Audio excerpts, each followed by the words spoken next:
Olá, amigos, seguidores, famílias, mais um podcast do Bioma 7. Aqui pode tudo, desde que sejam vocês sempre. Na história da humanidade, os negócios internacionais sempre existiram. Sim, com expansões territoriais, com navegação, já diriam os portugueses, os chineses, e os povos foram se conhecendo, se multiplicando e trazendo aí a vertente desse mercado. As regras foram sendo criadas pela estrutura de divisas, mas hoje a gente vai entender como é que funcionam essas estruturas, mas principalmente o comportamento adequado para você fazer a internacionalização de uma empresa. Diego, meu amigo, seja bem-vindo aqui da Digi4Business, processos internacionais e negócios internacionais e essas conexões, e minha amiga doutora Ana, advogada, mestre e doutora na área de gestão empresarial também. Sejam bem-vindos ao Bioma 7 Podcast. Diego. Muito obrigado, Elton, por estar aqui, por nos receber.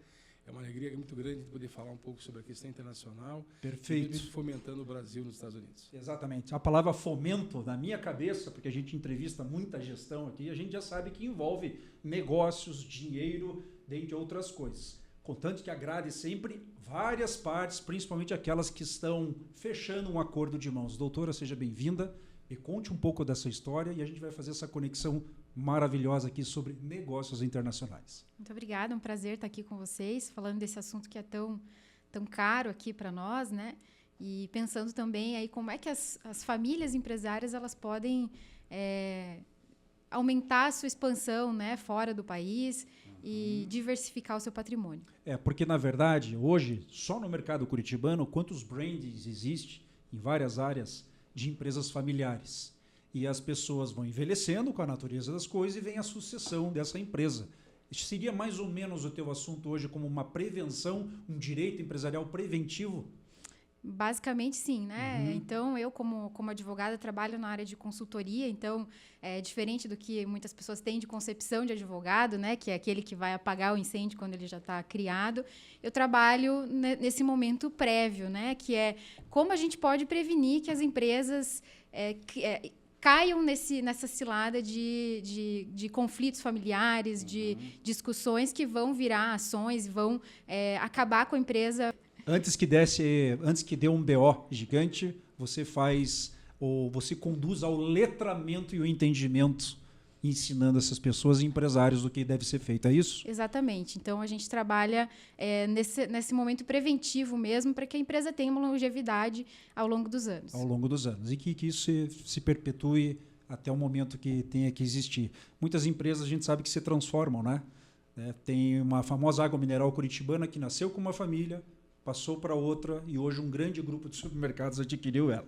Mas por compliance a gente vai deixar os nomes de lado por hora.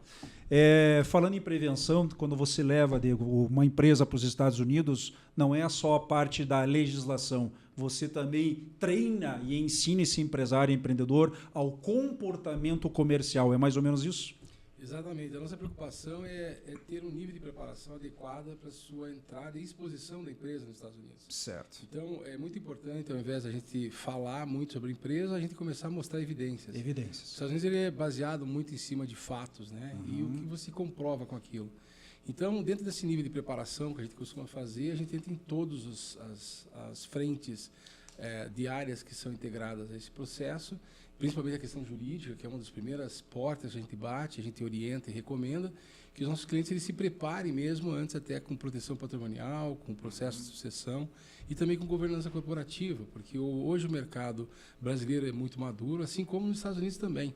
Então a gente entende que a maturidade de uma negociação internacional, ela requer já nos dias de hoje alguns princípios. E um deles é justamente a governança, os padrões de ESG que estão hoje difundidos no mundo corporativo. Certo. Então, ainda nessa linha de preparação, a gente não se limita à questão do interesse da empresa aos Estados Unidos. A gente ajuda a validar que ele está no caminho certo. Não só a gente, com as metodologias que nós desenvolvemos, mas principalmente pegando o aval daquele que é o elemento mais importante de um plano de internacionalização, que é o cliente potencial. Tá. É com ele que a gente conversa nos Estados Unidos, a gente prepara a empresa no primeiro momento para que ela organize as informações que mais remetem à credibilidade, que ela transforme as falas em evidências. Com isso, a gente checa essa possibilidade diante e frente ao mercado americano, conversando especificamente com o cliente americano, falando um pouco mais sobre as dores, né? A gente já entendemos isso de princípio, quais são as expectativas que ele tem, de forma que a gente não deixe muita dúvida o quanto que a gente agrega valor para o mercado americano. Certo, não basta ter dinheiro. Exatamente. Hoje não basta ter vontade, não basta ter dinheiro. Hoje, quando você entra nos Estados Unidos, você só existe através do que eles chamam de credit record, que são as tuas transações comerciais nos Estados Unidos. Então, para que você tenha o seu perfil creditício nos Estados Unidos. Então, hoje, só o fato de você ter dinheiro não é o bastante. Você tem que ter história. Então, veja que, mais uma vez, reforça a importância da transparência das suas ações, o propósito de por que você está fazendo esse movimento de expansão internacional e, principalmente, ter sempre ao seu lado especialistas, né, profissionais que sejam extremamente conhecedores do que está sendo envolvido naquele processo.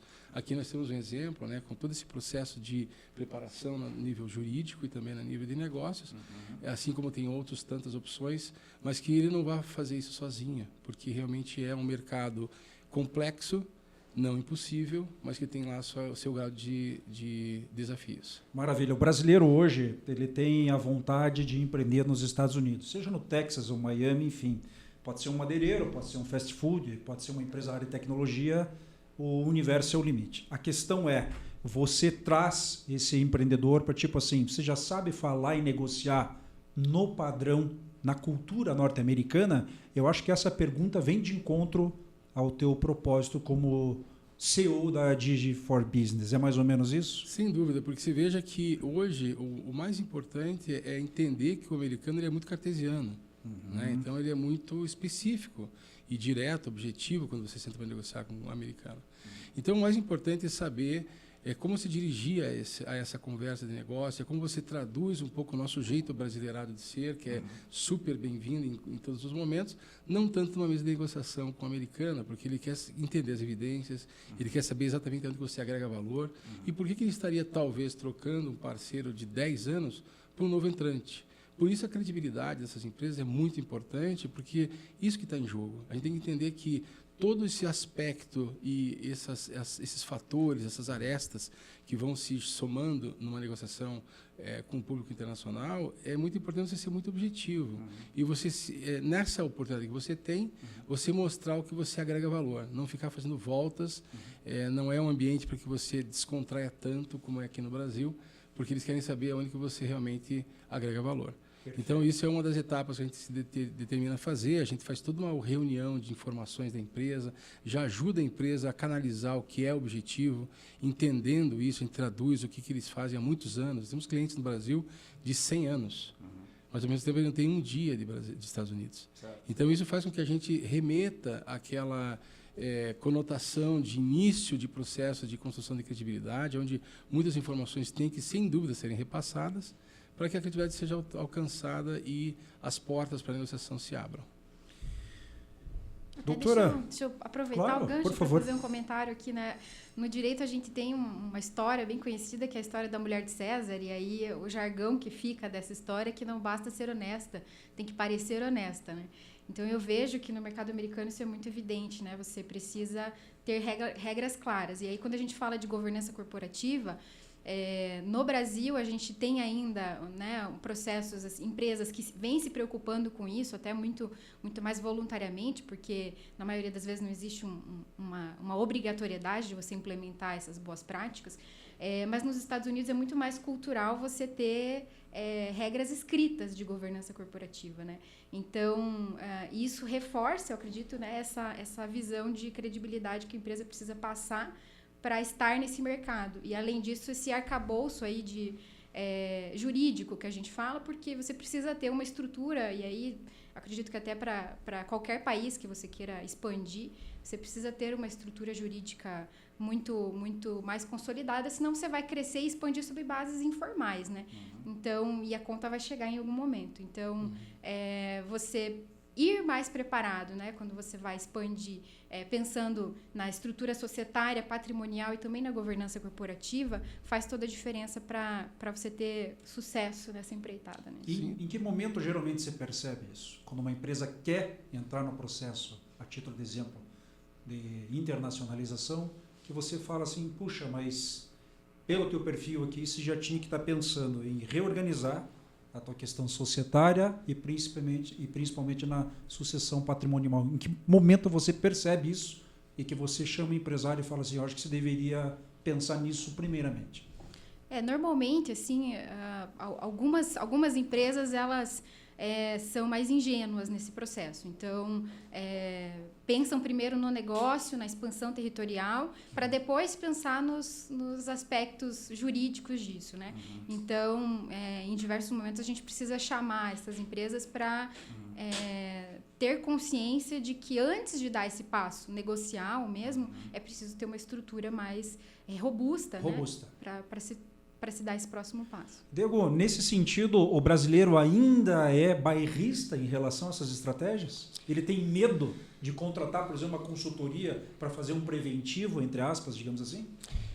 É variável até o comportamento. Hoje nós temos empresas que já têm uma exposição internacional mais ampla e eles já têm mais fácil esse assunto tratado dentro das suas empresas. Mas a crescente é justamente aproveitar o momento de desafios, ou até mesmo momento de conflitos hoje que nós estamos passando, e tratar isso como uma oportunidade. Então, acho que a consultoria, como você falava, ela é super bem-vinda. Entender muito bem nesse momento, saber qual é o histórico que essa empresa apresenta. Então, da mesma forma que a gente quer passar a credibilidade da empresa brasileira quando chega nos Estados Unidos, isso começa dentro de casa. Então, a gente, enquanto profissionais especializados, a gente tem que saber nos posicionar para esse cliente, que é o nosso aqui do Brasil, e fazer com que ele faça o raciocínio de saber a distinção entre a nossa proposta de uma proposta de uma outra empresa, porque a qualidade é que faz toda a diferença. E a gente ainda, a gente até orienta que, por mais que estejam conosco ou com qualquer outra empresa, que é muito importante essa participação, que eles saibam acompanhar a forma que ela vai fazer os seus relatórios. Né? Hoje, por exemplo, nós temos reuniões mensais com clientes que, embora por trás de tudo isso está um relatório de 70, 100 e poucas páginas que a gente oferece como um primeiro nível de go, no go aos Estados Unidos, né? Então, a gente não vai diretamente para os Estados Unidos. A gente primeiro faz todo esse levantamento de informações com todas essas arestas, para saber não só o que é de oportunidade e real sobre aquilo. Se eu pegar um exemplo aqui, por exemplo, do mercado imobiliário nos Estados Unidos, nós estamos falando de 200 bilhões de dólares por ano, dos quais 50 bilhões são de importados, dos quais 1% o Brasil tem market share nisso. Então, é muito irrisório. Essa é uma luta que esse setor está fazendo há muitos anos para aumentar essa presença. Da mesma forma, a gente tem que saber quais são os fatores que facilitam essa entrada. Então, não só ter uma consultoria que faça um business plan, que a gente acredita que é o início do nosso processo, um business plan, a gente não se baseia em cima dele, a gente se baseia em fatos, novamente, não só a credibilidade na sua cadeia, da gente passar isso ao cliente, o quanto a gente conhece o que nós estamos falando, o quanto a gente consegue transformar a história desse cliente num elemento de credibilidade, para que lá na frente, quando o cliente americano vem falar com a gente, eu também venha transportar para o Brasil que credibilidade eu tenho daquele tipo de proposta comercial ou de parceria com o cliente americano. Eu tenho uma empresa de imóveis no Brasil, ela está atuando já há 25 anos no mercado e está bem. A empresa está redondinha. Eu quero internacionalizar ela. Mas você percebe que eu não tenho o traquejo comercial e o comportamento diante da cultura norte-americana para começar algum tipo de tratativa. Vocês fazem a SWOT, forças, fraquezas, oportunidades e ameaças. Você acha que esse cara ele tem tendência a arriscar mesmo assim ou você elucida ele tipo assim, ó, você quer a verdade? O caminho mais assertivo estatisticamente é esse. Veja, muito boa a tua pergunta, Elton, porque a gente faz um trabalho totalmente disruptivo. Tá. Antes mesmo, o móvel hoje, a gente tem uma das premissas que o móvel vai a Milão, ele é premiado pela indústria brasileira e às vezes ele volta ao mundo internacional com essa proposta que ele foi reconhecido em uma das mecas de design do mundo. Tá. Mas isso não funciona nos Estados Unidos. Entendi. Então hoje, por exemplo, a gente faz um estudo diretamente à indústria, não só Pra você ter uma ideia, hoje as arestas são tantas, as possibilidades são tantas nos Estados Unidos, que não só nós estamos falando do móvel acabado, como partes de móvel. Hoje, se você pegar o mercado dedicado a partes de móvel, ou seja, as indústrias em função de mão de obra, elas passam por dificuldade nos Estados Unidos. Hoje o Vietnã é o líder de mais de 50% de market share de fornecimento de partes de móvel. E que o Brasil ainda não estava olhando para isso, ainda não está olhando para isso. Ao mesmo tempo, a gente fez um congresso, nós fomos convidados a participar de um congresso de designers no Brasil, porque a proposta que eu trouxe aqui para o Brasil, através de Brasília e da associação que reúne a indústria moveleira aqui no Brasil, foi de participar de uma conversa técnica com designers americanos para retomar uma pergunta muito simples. O que eu preciso fazer para te vender? Hoje você não consegue embarcar um móvel que teoricamente é um sucesso, tanto no Brasil como em outros lugares, mas que faltou fazer essa pergunta nos Estados Unidos, é por isso que a gente tem 1% de participação. Para ter uma ideia, a gente tem materiais que nós levamos para ser demonstrados em feiras nos Estados Unidos, e que o próprio americano falou assim, olha, eu conheço vários, então eu fiz um webinar, para você ter uma ideia, com participação toda americana, com tradução simultânea, para que o brasileiro, mesmo antes de sair de casa, ele saiba o que está esperando por ele. Então, eu trouxe a ótica de um revendedor de imóvel. Você quer falar com a gente? Essas são as minhas expectativas enquanto um revendedor. Você quer fazer hoje a criação de um novo imóvel? Hoje essa é a minha perspectiva enquanto designer. Você quer hoje trabalhar com uma feira de exposição? É assim que você trabalha com essa feira. Então, a gente trouxe especialistas, eu trouxe, para você ter uma ideia, o presidente da Associação de Designers de Moveleiros nos Estados Unidos, e que ele deu uma aula para nós, não só o que eles esperavam, mas uma referência o quanto nós estávamos longe daquilo. E então a gente começa a entender, e é por isso que a consultoria, que a gente até acaba não se intitulando como consultoria, a gente é um birô estratégico de negócios. Então a gente muitas vezes a gente dá um passo para trás para dar vários para frente, né? Mas por que tudo isso é importante? Né? Hoje nós estamos falando de um país que está com 30 trilhões de PIB mundial. Nós temos um estado como a Califórnia, que ela se equipara à Índia. Nós temos um estado como o Texas, que se equipara hoje à Espanha. E nós temos hoje uma Nova York que se equipara a uma Itália. Se você pegar os 3 estados, são maiores que o Brasil. Então a gente tem que saber se posicionar diante de uma oportunidade como essa. E hoje, como o mercado ele está deixando de ser globalizado, eu tive a oportunidade de estar agora recentemente com o Marcos Trode em Miami, e eu conversava com ele sobre essa possibilidade de como que o mundo está nesse atual momento, né? Então, o que antes era uma globalização geral, hoje a gente acredita que é mais micro-regiões que estão se globalizando.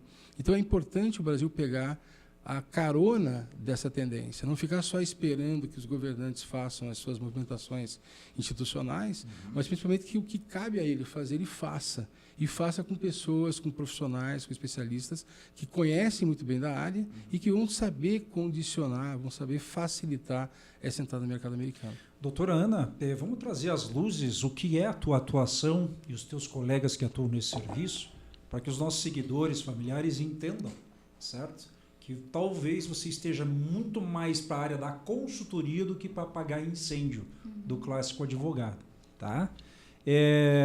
Exemplos, sem citar nomes, de empresas que você faz esse trabalho de esmiuçar tudo, trazer as claras e sugerir um planejamento mais assertivo e que dê saúde e longevidade para as empresas, por favor. São diversos exemplos, né? Então, hoje eu trabalho no escritório Marins Bertoldi Advogados, que é um escritório que tem 30 anos de atuação nessa área de planejamento patrimonial, sucessório e governança. Tá. E a maior parte dos nossos clientes hoje são empresas familiares. Dentro desse aspecto, a gente atende empresas de diversos ramos aí, de segmentos econômicos, né? E a gente tem, assim... diversas situações aí para comentar, mas eu vou falar aqui da mais recente, digamos assim, né? Uma empresa aí da indústria de alimentos que teve uma sucessão tardia, né? O pai, o patriarca, ficou na empresa por muito tempo ali, segurando as rédeas do negócio, enquanto os filhos foram crescendo às margens daquele negócio. E quando o patriarca faleceu, os filhos não estavam prontos, eles não tinham ainda a familiaridade com o processo. Então, foi uma sucessão a toque de caixa, digamos assim, né? Foi uma sucessão forçada. Então, quando eles assumiram o negócio, eles viram a necessidade de ter apoio profissional para poder estar lá e dar essa continuidade para o negócio familiar. E aí, o trabalho que nós fizemos lá foi um trabalho de governança corporativa, então trabalhamos com entrevistas individuais para entender quais eram os interesses e o direcionamento que cada um queria dar para o negócio. Quem entrasse na sala de repente falando assim, pô, tá tendo uma consultoria de marketing aqui, mas não, olha que interessante a visão, né? Sim. Que a gente tem. Era uma consultoria jurídica. Uma consultoria numa jurídica. área bem específica do direito empresarial. Exatamente. Que legal. Continue, por favor. E aí a gente trabalha nesse formato de entender as individualidades, porque nem todo mundo tem o mesmo interesse para o negócio, a mesma visão. Perfil nem todo comportamental? Perfil comportamental, então nem todo mundo quer estar no negócio, apesar de ter herdado aquele negócio. Sim. Então, conciliar esses interesses é um desafio. Então, além do trabalho jurídico que a gente faz, que que se consolida na governança pela elaboração de um acordo de sócios, a gente tem também um braço que é um braço de consultoria psicológica, comportamental, fazer a mediação desses interesses. Né? Alguns filmes de Hollywood, falando dos Estados Unidos, eles trazem, às vezes, a temática com a pegada romântica, né? Do herdeiro. Sim, que não quer nada daquilo, às vezes é até brigado com o pai, exato. Mas por algum motivo na trama ele tem que assumir aquilo e aprender a ser gestor. E daí, claro, no meio do caminho conhece uma moça, Sim. que geralmente é advogada, às vezes isso, aquilo. E se eles trazem isso em Hollywood é porque é uma verdade. E é um praxe comum no Estado americano. A pergunta que eu faço para ela, pegando esse gancho para você, é: o que o brasileiro precisa entender definitivamente quando quiser passar a empreender fora do Brasil de uma maneira assertiva? Veja, do meu ponto de vista, é conhecimento. Conhecimento. Conhecimento é um ativo que é indispensável e você tem que ter hoje evidências para isso. Então, por exemplo, quando você pega o mercado de 200 bilhões de dólares, como eu falava, 50 bilhões importados, ainda tem que ter a habilidade de transferir o que isso seria uma possibilidade de potencial de negócio para o brasileiro. Então, a gente faz isso conversando com o público comprador. Então, a gente não se limita a uma leitura estatística. Isso é muito importante falar, porque hoje muitas empresas fazem tomadas de decisão baseadas em estatísticas que estão longe de uma realidade se acontecer. Hoje, pegando o gancho da doutora Ana Cláudia, a questão ainda da sucessão é um desafio constante hoje de você pegar pessoas que estão despreparadas para o que está por vir. Hoje, a expansão internacional ela não pode ser tratada como uma moda, né, como algo de status para os meus amigos que não estão fazendo isso ainda, porque é um movimento muito consciente. E você está fazendo não só uma exposição da sua empresa, mas de um país inteiro, da forma como você está fazendo. Então, nós temos N exemplos também de algumas empresas familiares que nós já tivemos e que, às vezes, existe até uma certa rejeição sobre a proposta. Certo. Então, nós temos que parar o processo, retomar a questão do entendimento mútuo daqueles sócios, daquelas pessoas que fazem parte até mesmo do conselho, né, que muitas vezes empresas maiores são convidadas, eu me apresento aos conselhos, né, às reuniões de conselho, para mostrar as evidências de um plano como esse. Então eu vejo que é muito importante o conhecimento e a prova do conhecimento. É aí que a gente tem hoje, por exemplo, equipes no Brasil, voltando um pouco sobre a vontade de ir, que para a gente não é suficiente, porque a gente tenta entender qual é o grau de preparação que essa empresa já está diante da oportunidade. Se ela está no início do processo, no meio do caminho, se ela já está avançada. Mesmo os casos mais avançados, eu tenho uma equipe de engenharia hoje no Brasil que ela faz visitas de due diligence nessa fábrica para saber se aquilo que aquele dono da empresa, daquele presidente, CEO, nos falou num primeiro momento de diagnóstico da proposta inteira, se aquilo se faz na prática. Então, nós temos pessoas que entendem profundamente processos fabris, processos logísticos, processos de mercado, que entende o quanto que essa empresa está preparada em termos de comunicação daquilo que ela pretende mostrar nos Estados Unidos. Então, é um processo extremamente inovador, eu posso dizer, e profundamente baseado no conhecimento. Então, com aquilo, a gente volta para esse cliente e fala assim, olha, existem algumas arestas que a gente pode ainda mexer antes que você se exponha aos Estados Unidos. Então, a gente costuma, às vezes, brincar com o próprio cliente, que a gente ajuda ele, a empresa, a se proteger do próprio dono. Porque na ânsia de se pegar uma oportunidade, uma venda, seja o que for, ele acaba, vamos pegar e depois a gente vai ver. E não há espaço para você errar quando você está numa posição de novo entrante no mercado internacional, ainda mais da magnitude dos Estados Unidos. Eu vejo assim, o empresário, o sonho de qualquer empresário, se não for, deveria ser o seguinte: hoje, aspas, né, a minha empresa caminha sozinha. Ela não é mais minha. Ela está diante da sociedade para servir a sociedade. Se essa mentalidade for orgânica e real, É muito mais interessante quando a sua consultoria, por exemplo, chegar nos herdeiros e os herdeiros já saberem disso previamente, porque eles foram treinados durante o ano.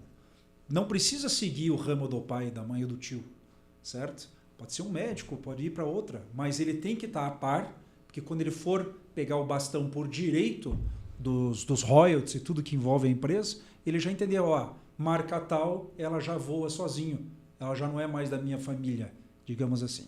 Nesse sentido, você também não concorda que quando alguém quer levar a empresa para fora, ele tem que entender a tua consultoria? Tipo assim, ó, no Brasil você negocia com bola verde. Nos Estados Unidos é a roxa. Exato. Só que da roxa eu já percebi que você não gosta do cheiro, não gosta da cor e não gosta do peso, mas lá é com a bola roxa. Facilitaria, não? Sem dúvida. Eu tive numa reunião numa área muito produtiva do Brasil e que tem uma dependência muito grande de exportação dos Estados Unidos. Assim quando a tarifa entrou, né, foi implantada, eles tiveram um impacto muito forte no comércio da cidade, tiveram um impacto forte nas fábricas que começaram a ter que mandar pessoas embora. Então, o momento era muito tenso da palestra que eu pude dar para esse público. E mesmo diante das evidências, pegando o gancho da pergunta, que foi muito boa, nós tivemos lideranças industriais dessa cidade dizendo assim, puxa, nós não gostaríamos de sair daqui. Só que crescer dói. Né? Então, a gente tem que fazer um movimento que, se eu não tiver uma visão de futuro, eu posso deixar totalmente vulnerável a minha empresa. Hoje a gente tem uma presença de transação comercial com a China e Estados Unidos que está na casa de 9% a participação da China com que são os importados pelos Estados Unidos. Isso já foi em 2017 na casa de 22%. Então está reduzindo muito fortemente essa representação, mas a China ela não está parada, não está esperando ver o que vai acontecer. Ela está botando os seus produtos em outros países. E hoje não é à toa que agora em 2025 o maior parceiro econômico e de transações comerciais com o Brasil foi a China. Isso tem que trazer também, junto com a possibilidade do destino ser o Brasil, o que isso também remete enquanto risco para o empresário brasileiro. Porque nós estamos falando de custos reduzidos, nós estamos falando de um país que ainda passa por revisões de direitos do empregado, e tudo isso traz um efeito final de custos muito baixos. É como se fosse dois jogos diferentes. Aí uma bola, que você dizia agora há pouco, que é uma outra cor, e acho que até um outro formato, se for pensar bem. Sim. Não é nem bem uma bola. Entendi. Então, é nesse sentido que a gente entende a importância do empresariado brasileiro entender que o movimento, que não é nem um convite, é quase que um chamado para que ele comece a externalizar e fazer as suas implantações em outros lugares, é muito importante, porque temos que lembrar aqui, Elton, uma coisa muito importante, a gente não está falando sobre a indústria sair do Brasil definitivamente. Nesse momento, lembrando um pouquinho, a DG Forbrins ela se trabalha com incremento de exportação, ou nós estamos envolvidos com um projeto de ajudar essa empresa a fazer uma base operacional nos Estados Unidos, ou o terceiro viés, nós estamos muito dedicados agora nos últimos tempos, que é levar a indústria inteira para os Estados Unidos. Isso não pode assustar nem o empresário, nem o Estado, porque é algo que é benéfico, porque esse dinheiro vai ser, a doutora Ana Cláudia pode falar até melhor sobre isso, expatriado. Ou seja, esse dinheiro volta ao Brasil. Então, essa riqueza que é gerada nos Estados Unidos, ela retorna aos cofres brasileiros, porque a base da empresa é aqui. Então, nesse sentido, a gente tem toda uma preparação de não só motivar essa empresa a entender a realidade, o reflexo de uma China vindo fortemente olhando para o Brasil, como o que isso remete a riscos para a minha empresa. O interessante é o seguinte, o efeito rebote produtivo ou o aprendizado também é bom. Olha só que interessante. Você entendeu a cor daquela bola roxa que eu mencionei em analogia, você seguiu a cartilha e você começou a empreender no Estado americano. Você aprendeu lá uma nova cultura de fazer marketing, de fazer negociação, de entender o comportamento do consumidor, seja B2B, B2C, qual for a negociação, e você começa a trazer para as suas bases brasileiras ensinamentos. Qual que é a chance de você melhorar o teu produto no Brasil com essa modelagem que está sendo aprendida lá em qual estado for norte-americano? É grande ou não é? É muito grande. É muito grande. É muito grande. Historicamente, por exemplo, os grandes supermercados norte-americanos vieram ao Brasil, tiveram um case bom. As hamburguerias, no geral, fast food, que tiveram o modelo norte-americano, que eu acho que é norte-americano, estão voando baixo no Brasil. E não é só por aí, a indústria automobilística, outras muitas coisas. Então, de repente, existe sim uma fonte a ser sorvida lá e trazer como modelo aqui, até para o teu serviço de sucessões aí de empresas. Porque se lá isso já é comum e as pessoas entendem que o advogado empresarial lá, ele entra para fazer toda a fragmentação e instruir, o brasileiro hoje, que outrora não fazia e passou a fazer por necessidade e agora estratégia, ele começa a ficar um cara mais polido, digamos assim. Porque quem dita hoje o mercado no mundo? São poucos países, mas esses poucos são os maiores. É assim que se deve pensar? Eu vejo que sim. Hoje a gente tem aí, como foi falado pelo professor Marcos Trode, eu estive com ele agora recente em Miami, ele fez uma analogia muito interessante que eu queria trazer para cá, que ele chamou de a situação de você estar hoje na economia, é de você estar no banco, na poltrona de um avião, e o piloto pedir para que você afivele teu cinto, que você vai passar por uma turbulência. E ele até chegou a citar esse termo como trumpulência. Então, que é um momento que existe uma mexida muito grande mundialmente falando. Hoje os países começam a se organizar. Hoje nós temos o Ministério de Relações Exteriores que está visitando países que até então nunca tinha visitado. Então, isso nos alertou para aumentar o número de cestas que nós possamos colocar atenção em outros países, expansões internacionais de uma forma geral. E nesse contexto, sem dúvida que o aprendizado que uma empresa tem no momento que ela internacionaliza é muito grande. Os ganhos são inúmeros, né? Porque você está se preparando para a maturidade de países seculares, que fazem negócios há muitos anos. Eu tive recentemente em Dubai, fazendo também um trabalho junto com o governo do Paraná, e eu pude ter aí a felicidade de fazer a ponte da assinatura do MOU entre a Câmara de Comércio Brasil Árabe com o governo do Paraná. Então, eu tive com o governador Ratinha nessa reunião com os empresários lá de Dubai, e a gente vê outros ângulos de necessidade. A gente fala hoje, de uma forma geral, de segurança alimentar, por exemplo, e o próprio governador aqui ele diz que o Paraná ele é o supermercado do mundo. Então, tenhamos e possamos, né, aproveitar o máximo possível sobre isso. Eu pude participar de uma mesa de rodada de negócios em Dubai, onde tinha uma rede de 325 supermercados que estavam interessados nos produtos paranaenses, mas tão forte enquanto demanda essa rede tinha, o mesmo grupo era detentor de uma outra distribuidora que distribuía os produtos para os 22 países da Liga Árabe. Então, realmente são novas realidades, são novas demandas, novas dores que o empresariado brasileiro e paranaense tem de fazer as suas revisões estratégicas de expansão internacional. Então, respondendo a tua pergunta, só tem ganho quando você vai para fora e se internacionaliza. Porque é uma escola, né? Eu gostei da tua fala quando você diz que crescer dói, né? E isso é uma realidade, Eu também né? achei bem interessante isso. Porque, quer dizer, você tem os desafios locais, que já são enormes, né? E quando você vai para fora, esses desafios se multiplicam. Então, você tem uma jurisdição diferente, uma regulamentação diferente, até fuso horário diferente, né? E aí, dentro desse contexto, né, o que eu vejo muito nas empresas familiares é que aquele que funda aquele negócio, ele tem o controle, né? E abrir mão desse controle é difícil. Quando a gente pensa numa estrutura de governança profissionalizada, você precisa conseguir deixar que outros façam aquilo por você. Então, a gente vai estruturar uma governança corporativa, por exemplo, você vai estruturar conselhos, você vai contratar executivos, você vai ter lá alçadas, né? Então, você vai permitir que esses executivos tomem algumas decisões sem que você precise ficar ali monitorando. E esse processo, ele é um processo que dói, né? Para aquele que está lá na frente. Mas, ao mesmo tempo, educa, porque eu vejo também o seguinte, Diego e doutora Ana, é o seguinte, você aprende também como é que funciona o sistema de tributação no estado norte-americano, e quando você retorna ao Brasil para continuar com as atividades, você vira um ativista, entre aspas, de questionar essa política com o teu grupo de empresários de por que está sendo cobrado essas taxas. Exatamente. Sendo que, de repente, pelo menos é o que se notificam em notícias aí, que elas não são revertidas em benfeitorias para o próprio empresário. Por isso que é muito comum no planejamento patrimonial dessas empresas você pensar em formas de economizar.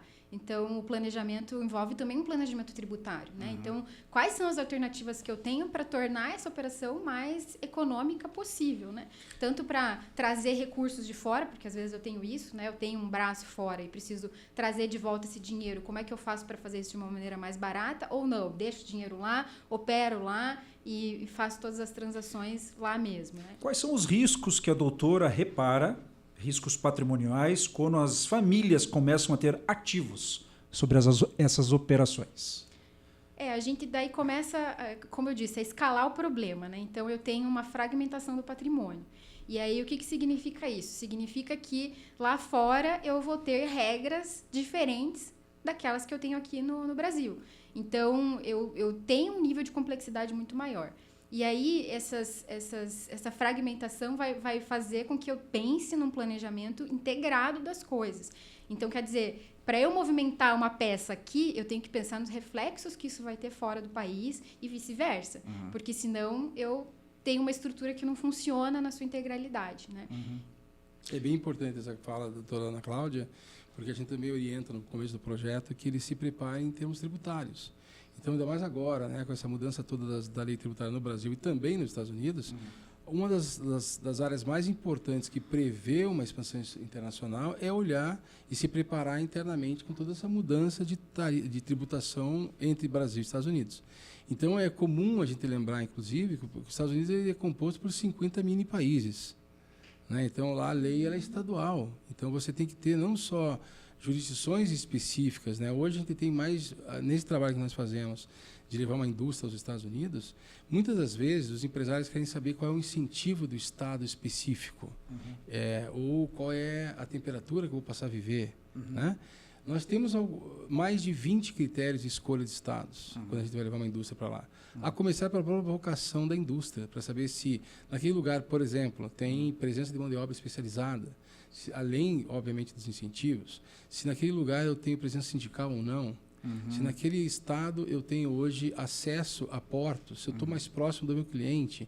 Então, são mais de 20 critérios que nós estabelecemos que faz com que o empresário comece a entender que a amplitude da tomada de decisão é um pouco mais ampla, né? Ela é um pouco mais específica nesse sentido.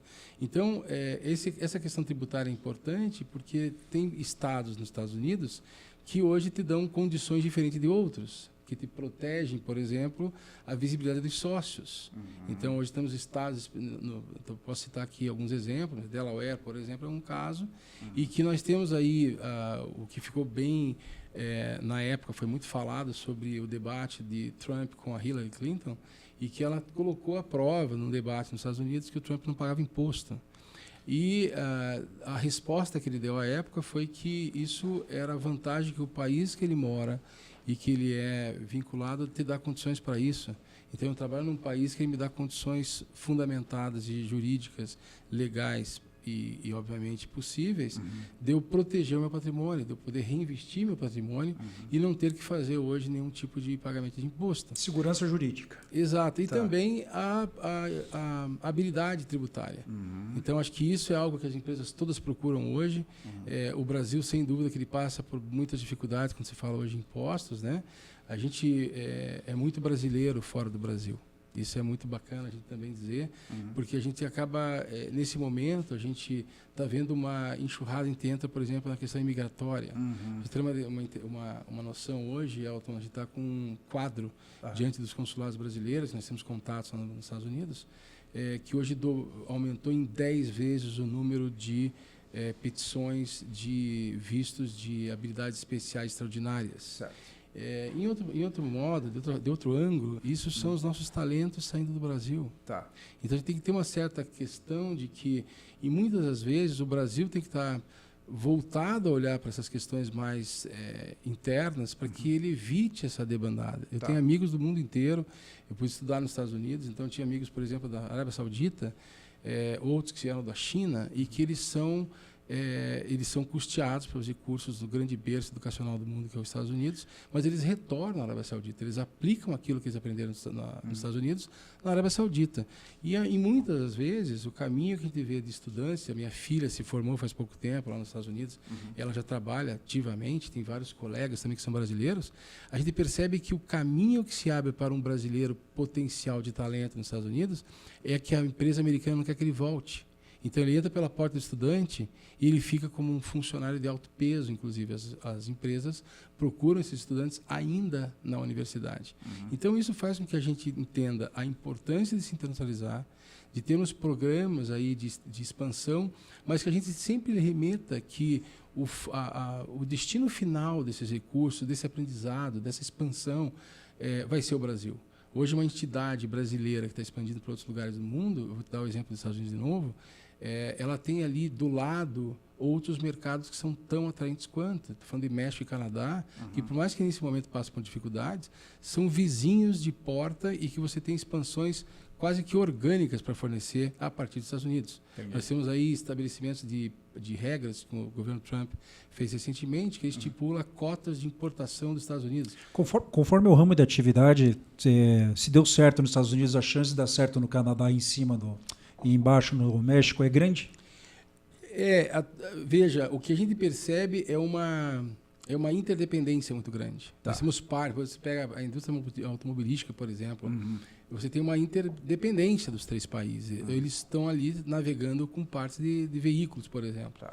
Mas hoje, quando você fala em México e quando você fala em Canadá, existe uma vertente muito forte de exportação a partir dos Estados Unidos. Entendi. Então, você veja, uma empresa brasileira que eu não tinha logisticamente condições de estar fazendo isso, eu não tinha hoje a guarda-chuva de regras que os Estados Unidos estabelecem que me dá mais benefícios para fazer negócio com o México ou com o Canadá, nesse exemplo, Ilhas do Caribe, é a mesma coisa, e a gente percebe que você passa a ter isso. Eu estava nos Estados Unidos, eu tenho relacionamento com os condados lá, com os departamentos de desenvolvimento econômico, e eles me convidaram para ir para a Colômbia com eles na época.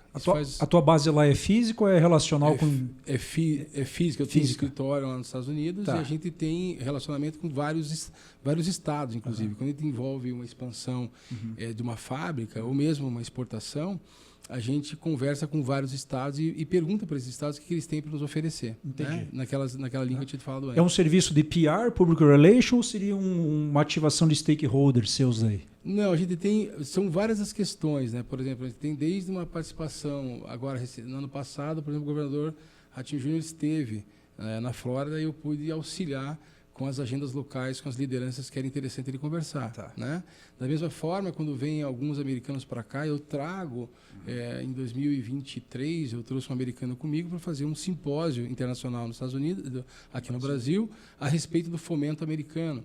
Então, a gente faz um pouco dessa ponte, porque ela é inerente ao nosso trabalho. Né? Tá. E é importante demonstrar que existe uma ponte sendo concretizada cada vez mais entre Brasil e Estados Unidos. Né? Demonstra isso. Então, a gente percebe que existe uma oportunidade muito grande em relação a todo esse entorno que nós estamos falando. Acho que o nosso papel é a gente posicionar, dizer, mostrar para o empresariado brasileiro que há caminhos para expandir de uma forma muito consistente. A gente sempre parte do princípio que crescer não pode te deixar, não pode atrapalhar a tua operação local. Em outras palavras, você pode ter um movimento controlado e seguro. Então, por exemplo, eu levei a primeira missão do Paraná depois da assinatura do MOU com os Estados Unidos, e eu levei aqui o segmento de alimentos. Né? Tá. Mas o público que eu trouxe, lá no americano que eu trouxe para conversar com os brasileiros, não era o Walmart, não era o Costco, não eram as grandes redes, eram justamente ao contrário. Eu tive os caciques das cooperativas do Paraná lá, e mesmo assim eu não quis trazer, obviamente foi tudo apresentado ao governo, e o governo fez essa validação, porque a intenção era a gente não se expor. Tá. Ou seja, eu tenho uma demanda que ela é pequena. Eu tinha, por exemplo, hoje, é difícil entrar nos Estados Unidos. Eu tinha um empresário que ele é dono de dois supermercados na Flórida. Então, se eu passar a fornecer somente para esse empresário, eu já estou nos Estados Unidos, eu já estou com uma demanda controlada e eu estou tranquila, como se estivesse abrindo um outro estado aqui no Brasil. É isso que a gente traduz. Você não precisa pensar que os Estados Unidos é 30 2,6 trilhões de dólares de PIB. Você não precisa pensar que ele tem 26% hoje da economia mundial é dominante pelos Estados Unidos, com 4% da população mundial. Não é essa linha que a gente leva, que muita gente fala, é bonito falar isso. Não, a gente vai na linha prática. Peraí, mas o que tem a ver isso com você? Mas ao mesmo tempo que é bonito, para alguns assusta. Exatamente, a gente desmistifica exatamente nisso. Você fala assim, olha, você não precisa se assustar, porque tem formas de entrar, que aí a gente conhece bem, de você ter o controle de uma demanda. Hoje o brasileiro pensa, puxa, eu vou para lá, o que vai acontecer com a minha empresa? Eu vou ter que fechar só para os Estados Unidos? E Doutora Idego, que sugestão você dá para o empresário que já está no processo que está entrando? Elton, o que você está querendo dizer? É o silêncio, fazer com estratégia. Por quê? Hoje você tem o Instagram e o Facebook, o cara bate selfie no aeroporto. Estou indo abrir mercado nos Estados Unidos. É o contrário, né? Eu acho que você tem que ficar quietinho, fazer as suas viagens internacionais, entrar no teu momento aí de counseling, digamos assim, e no teu momento de counseling também, mas tudo quietinho. Você dá essa dica, você percebe que às vezes a pessoa começa a fazer um barulho antes da hora. Por que eu pergunto isso? Ansiedade é anti-estratégico. O teu concorrente, às vezes, não tem que ficar sabendo disso. Os teus sucessores da empresa e o chão de fábrica, às vezes, ou o middle, não tem que ficar sabendo. O que vocês orientam nesse sentido? Acho que esse é um conselho que não é nem jurídico, né? É um conselho social, né? Social. Quer dizer, primeiro faz, né, acontecer e depois os frutos, os louros vão vir como consequência, né? Então, é lógico que se você vai tentar uma coisa nova, é muito mais consciente que você faça isso primeiro dar certo, né? Para depois sair divulgando, né? Entendi. A Sociedade e a Manchete divulgou que a empresa lá, o velhinho lá daquela empresa centenária faleceu. Todo mundo já está sabendo. E você é contratada para fazer a gestão das sucessões patrimoniais, dentre outras coisas. O conselho cabe aí também? Aqui o conselho ele deixe tudo preparado antes do velhinho falecer. Entendi. Então deixa a estrutura pronta, porque quando isso acontecer, o conflito familiar é muito menor, as discussões e os reflexos no mercado são muito menores também. Como é que está a tua comunicação? Como é que você está percebendo o teu tema no Brasil? Como é que você está notificando o teu serviço? Hoje está mais fácil ou você encontra dificuldades ainda? A dificuldade está sempre. Sempre. Eu acho que hoje tem, inclusive, o Brasil também são pequenos outros Brasílias, né? Porque tem estados que são muito mais fortes, rápidos e ágeis, entendem isso com mais dinâmica. E tem estados que são mais conservadores, que o movimento é muito lento. Por isso que é todo ele baseado em credibilidade. O conservadorismo está segmentado em região sul, sudeste e o resto do Brasil, mais ou menos? Dá para se entender assim. Né? Hoje o sul ele tem um pouco mais de presença de uma postura conservadora, e isso faz com que as conversas sejam mais demoradas, para que isso se converta num contrato. E nós temos exemplos de São Paulo que a gente já fez negócio por telefone. Olha só. Então a ideia, dá um exemplo, né? A ideia é que a gente faça com que esse empresário, a gente respeite também aquela cultura, né? Hoje a gente tem aí, a gente sabe como é que foi colonizado o sul do país, e a gente entenda também falar a linguagem dele. Assim como a gente sabe falar a linguagem do americano, para que no momento certo a gente chegue com a mensagem adequada para esse americano, a gente fala a mesma coisa com a base. Então tem muitas das vezes que a gente respeitando o ritmo, não só, eu diria, do processo sucessório, das visões mais antigas sobre um negócio, onde a dinâmica era mais lenta, eu diria. Hoje o mundo é muito mais rápido. E a gente não pode esquecer de ter essa nossa sensibilidade, acho que é por isso que tão bem hoje o escritório da doutora Ana Cláudia faz, de entrar no mérito do comportamento psicológico das pessoas, porque hoje é realmente assustador. Nós temos aí pessoas que são mais, talvez que tenham idades mais avançadas e que têm uma outra visão do que está acontecendo. Os novos estão chegando, até mesmo, eu tenho vários exemplos de clientes que mandaram seus filhos estudar fora do Brasil, mas quando eles voltam para suas bases, eles continuam fazendo as mesmas coisas, dos mesmos jeitos, porque é difícil implantar. Né? Então, geracional, né? Exato. E ele falou assim, não, isso aqui está dando certo há tantos anos, não vamos mudar agora. Né? Então, eu vejo que é importante, até pegando a sua pergunta anterior, que eu achei muito boa também, de como chegar nos Estados Unidos, né, que você falava, que você faz isso de forma barulhenta, como é que você faz isso? Eu acho que a primeira coisa é você se concentrar nas perguntas. É falar muito pouco. O brasileiro adora falar. adora mostrar o quanto ele é bom, o quanto ele sabe se articular verbalmente, e não se trata disso. O que se trata lá é você saber perguntar, saber quais perguntas fazer e saber a hora de silenciar também. Então, é muito interessante, quando a gente faz o processo de qualificação de leads, a gente traz uma postura muito clara ao americano. Olha, nós estamos sondando o mercado americano, há uma possibilidade de a gente entrar, mas a gente precisa de mais evidências. Isso até demonstra uma certa responsabilidade com o movimento. Agora, tem brasileiro que chega lá e fala assim, olha, eu quero vender para você, como é que eu faço? Ele não sabe nem que aquele cliente, por exemplo, tem uma demanda enorme. Eu estava fazendo um processo como esse em Coral Gables, uma das maiores empresas de arquitetura que tem naquela região e que ela tem presença nos Estados Unidos inteiro. Então, ele já é um colosso por ele mesmo. E eu estava num jantar, então a gente faz vários tipos de abordagem nesse público, então eu consegui me colocar num jantar sentado, coincidentemente, ao lado dessa pessoa que eu queria falar, e ali eu consegui fazer um pitch de 5 minutos, pitch de elevador ali para ele, o que eu estava fazendo aqui lá nos Estados Unidos. Então, ele me chamou, me convidou para ir na empresa dele, e falou assim, olha, eu comprei o teu conceito no jantar, mas eu chamei você para vir aqui para você ver onde é que eu estou. Eu sabia quem eles eram, mas ainda era confidencial uma informação que eles tinham acabado de adquirir uma empresa na Europa. Ele falou, se eu homologo você para me fornecer nos Estados Unidos, eu tenho que ter homologar para todas as bases que nós temos. Você consegue fazer isso? Eu falei assim, não. Eu nem demorei para falar não. Porque isso também remete credibilidade. Então não é só falar sim. E quando eu falei isso com o dono da empresa aqui no Brasil, ele quase surtou. Ele quase teve um infarto. Porque ele falou assim, mas por que você não continuou? Eu falei assim, não se trata disso. A gente não pode fazer um único negócio. Nós temos que fazer um negócio de longo termo. Perfeito. Quais são os brandings em serviço, não nomes, que a Digi for Business geralmente já agenciou ou comumente agencia? Por favor. Nós temos diversos segmentos. Então, por exemplo, vou dar um exemplo típico de uma tecnologia que eu tenho muito orgulho, que ela é uma tecnologia curitibana e que ela hoje faz o processo de diagnóstico de sepsia, por exemplo. Eu tive com esses empresários tanto nos Estados Unidos, lá em Dubai, como também nos Estados Unidos. Então, não é só produtos que nós estamos falando aqui, mas serviços. Hoje, a tecnologia brasileira, posso citar um outro exemplo de nanotecnologia voltada à aplicação da agricultura, que é uma inovação mundial, e que os Estados Unidos está na etapa ainda de estudos diante da USDA. Eu pude falar com o diretor de pesquisa da nanotecnologia dentro da USDA, que é o nosso departamento de agricultura aqui no Brasil, e o Dr. Honda, que é o titular dessa pasta. Eu falei, Dr. Honda, o senhor está pesquisando a nanotecnologia para aplicar na agricultura.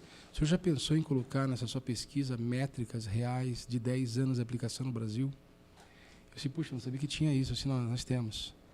Por que isso é importante? Porque não é que a gente tem uma tecnologia avançada em comparação aos Estados Unidos. Nós temos uma legislação que muitas vezes é permissiva em alguns níveis, que lá nos Estados Unidos ainda está se concretizando. E por essa razão a gente sai na frente. E se eu sair na frente, eu tenho métrica. E aí esse tipo de abordagem negocial que a gente já faz para provocar a curiosidade americana. Dizer, olha, eu tenho o que você ainda não tem. Assim como eu também poderia levar uma outra tecnologia que resolvia o problema de acidentes com pedestres nos Estados Unidos. Então, nós fazemos um trabalho muito específico de posicionar aquela empresa. Eu estou abrindo um pouco a questão da tecnologia, porque em alguns casos, por exemplo, ele leva essas empresas brasileiras para dentro de uma incubadora americana. Eu tenho acesso a muitas incubadoras nos Estados Unidos, e mesmo que a tecnologia ela já seja consagrada no Brasil, não se trata de saber se a tecnologia funciona ou não funciona.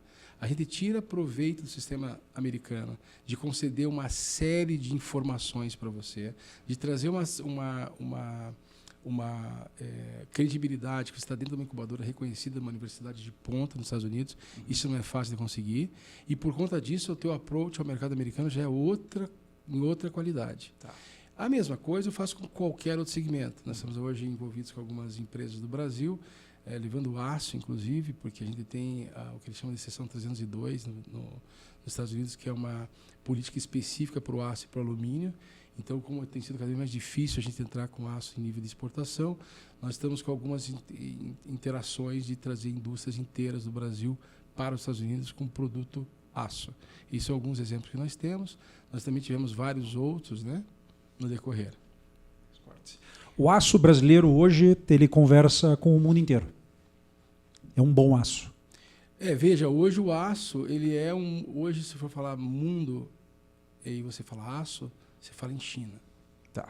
Então, hoje a China, ela é uma detentora de anos-luz à nossa frente em termos de fornecimento de aço. Entendi. O Brasil também ele tem muito a presença do aço, é um aço que também funciona muito bem, só que aí entra as reservas de mercado, aí entra as proteções de mercado, que por mais que o aço seja de altíssima qualidade, eu não consigo entrar por barreiras tarifárias ou não tarifárias. Entendi. Isso aconteceu com o frango. Eu tive com um dos maiores produtores de proteína do Brasil nos Estados Unidos, e, ao mesmo tempo, nós fizemos isso. A gente foi tentar levar a discussão, estava faltando frango na época nas prateleiras dos mercados americanos.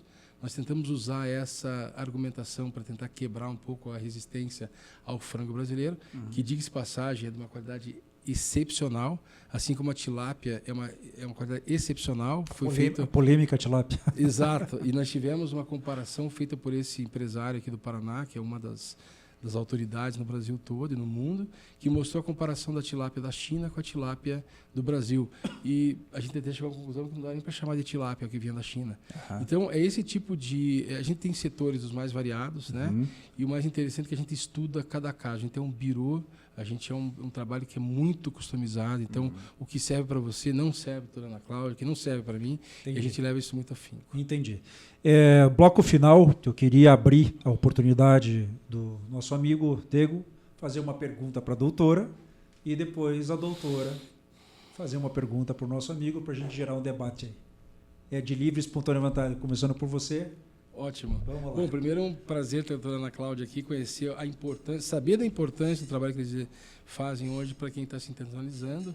E eu queria saber de vocês como é que hoje vocês conseguem trabalhar essa visão de preparação tributária, o quanto que o empresário já está maduro para entender que isso faz sentido, não só para uma questão internacional, mas até mesmo nacional, na questão do mercado doméstico, a questão de saber o quanto é importante que vocês estão oferecendo, né? E eu percebi que o valor agregado que vocês colocam numa situação dessas, de serviço que vocês oferecem, é ainda mais profunda, porque vocês entram no nível de questões psicológicas até. Então, eu queria saber qual que tem sido hoje a reação das empresas em relação a essa oferta de serviços tão importante que eu tenho visto que vocês prestam.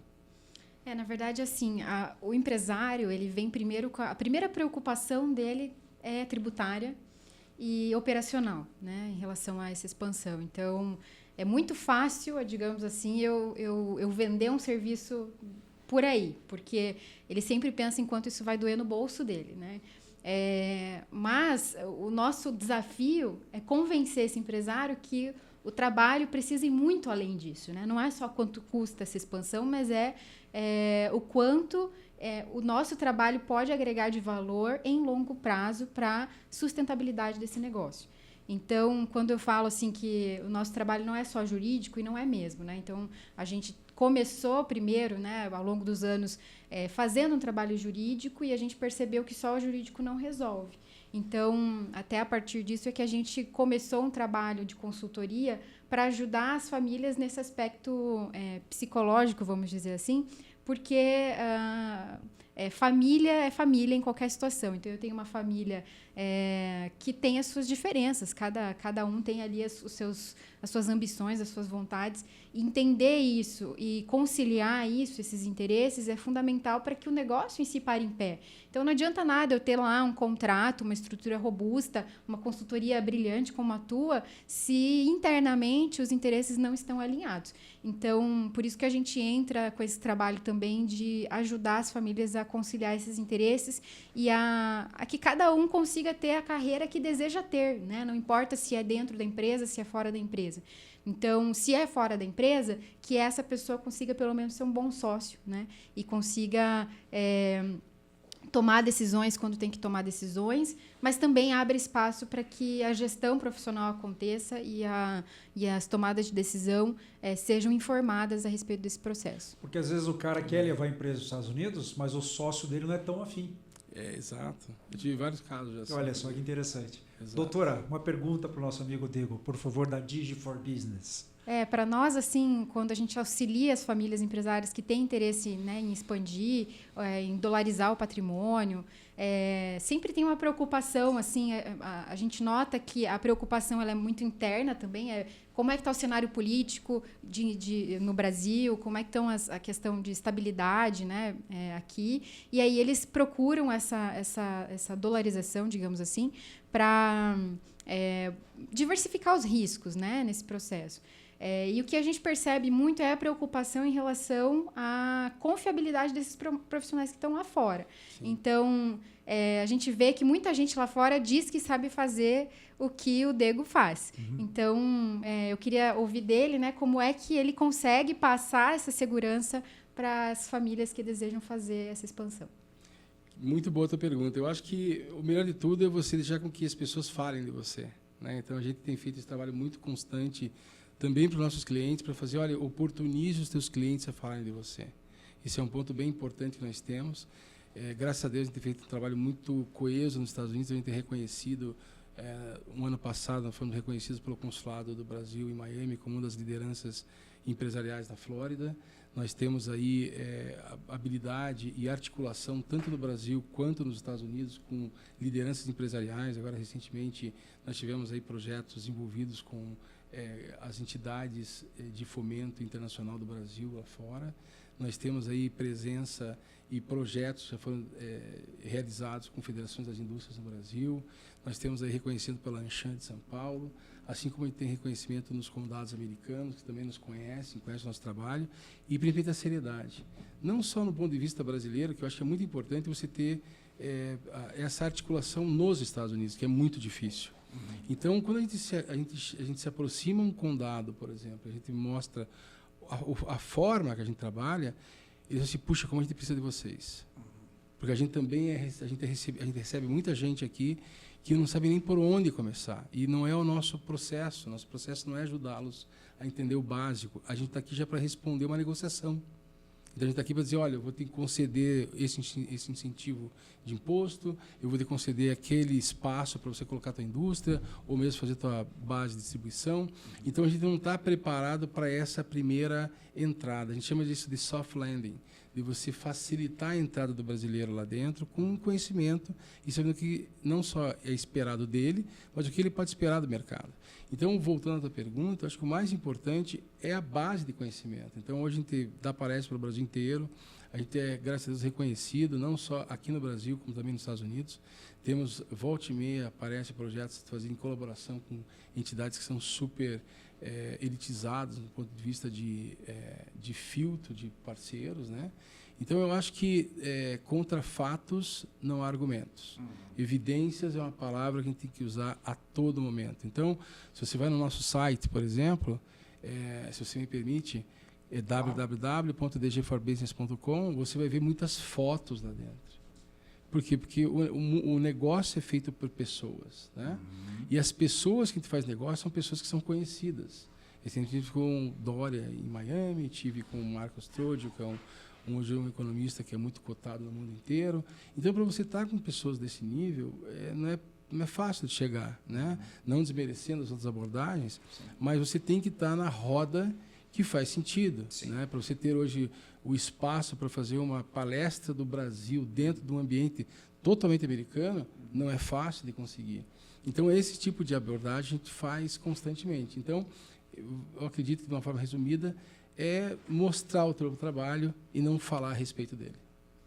Bloco final, eu queria que a doutora deixasse uma mensagem e eu vou dar uma dica, ou você deixa a teu critério. Por meio acadêmico hoje do direito que está se formando, e para as futuras advogadas e meninos que estão vindo aí, e que querem entrar no direito empresarial e na sua área, o que você deixa de mensagem aí? Bom, eu diria que é um campo extremamente fértil para se trabalhar. Excelente. A gente tem, inclusive na academia, né, pouquíssima foco nesse tipo de trabalho. Então, eu diria que é um nicho de especialização que tem muito potencial e que, para quem tem interesse em se profissionalizar nisso, tem bastante espaço. Disse a professora Ana agora, né? Muito legal.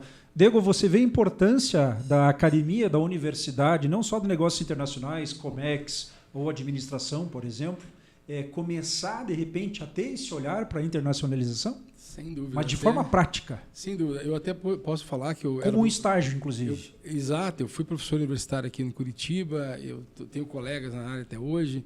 Pude, ano passado, 2 anos atrás, eu pude dar uma aula sobre M&A e um programa muito interessante da PUC aqui em Curitiba, que ela tem um programa todo na área de direito, que é ministrado em inglês, com profissionais que falam em inglês e mostram materiais de várias partes do mundo. Então, eu pude dar uma aula sobre M&A para esse grupo de advogados que eram os alunos dessa pasta, para mostrar qual que era a receptividade ou até mesmo a expectativa do americano em relação à transparência de informação quando se trata de M&A, né? Merger and Acquisition. Então, eu vejo que a academia ela é bem-vinda, mas ela precisa melhorar bastante. Concordo. Ela precisa melhorar em termos de traduzir. Eu lembro que, ainda enquanto professor universitário aqui no Brasil, a minha meta não era ensinar tão somente, mas aproximar o mundo real do mundo acadêmico. Isso, então, hoje, as cadeiras acadêmicas ainda estão sofrendo um pouquinho com a questão da praticidade, e eu acho que ela é super bem-vinda. Os Estados Unidos dá uma aula nisso para a gente. A gente tem hoje canteiros universitários que a gente participa e que a gente quer mais que os alunos. E mais importante não é só a postura da entidade como um todo, mas acho que eu deixaria aqui também um alerta aos alunos que eles não percam a curiosidade, que eles não percam a vontade de aprender coisas novas, que eles não só utilizem o inglês para questões do dia a dia e de vontades particulares, mas que eles vão para o mundo estudar. Hoje o mundo é a tua tela. Então, você poder hoje ter acesso, tanto à universidade, nós conhecemos várias aqui no Paraná, que têm contratos com Harvard, por exemplo. Então, utilizar desses meios, não só dentro do país, mas fora do país, fazer intercâmbios, que são muito importantes, né? Então, a academia, para mim, eu sou um pouco suspeito, né? Porque eu adoro essa área, mas eu acho que é muito importante a gente ativar, movimentar e alimentar todo dia, eu acho. Com as verticais do direito de empresarial, na área de sucessão familiar, patrimonial, prevenção, né? Recebemos aqui a doutora Ana, doutora, mestre, e que você retorne. Pode ser com colegas da área, pode ser com clientes, por que não? Pode ser novamente com outros amigos aqui da Digi for Business, mas o Bioma 7 tem um carinho, um apreço muito grande por todo tema que seja de serventia pública direta. E eu não vejo outra forma de mencionar isso diante desses serviços que vocês estão apresentando para a comunidade. Diego, parabéns. Tem spoilers por aí, mas eu não posso dar agora, eu já estou sabendo. E que a Digi for Business volte e retorne ao Bioma 7 para a gente notificar aí todo o empresário, toda a empresária que tenha potencial, seja fabricando um chinelo, seja fabricando uma bolsa ou uma semi-joia, que ela possa empreender, não só no mercado americano, mas entender o que é a internacionalização correta e os compliance envolvidos aí. Parabéns, doutora, parabéns. E esse foi o Bioma 7 Podcast, porque aqui pode tudo, desde que sejam vocês sempre.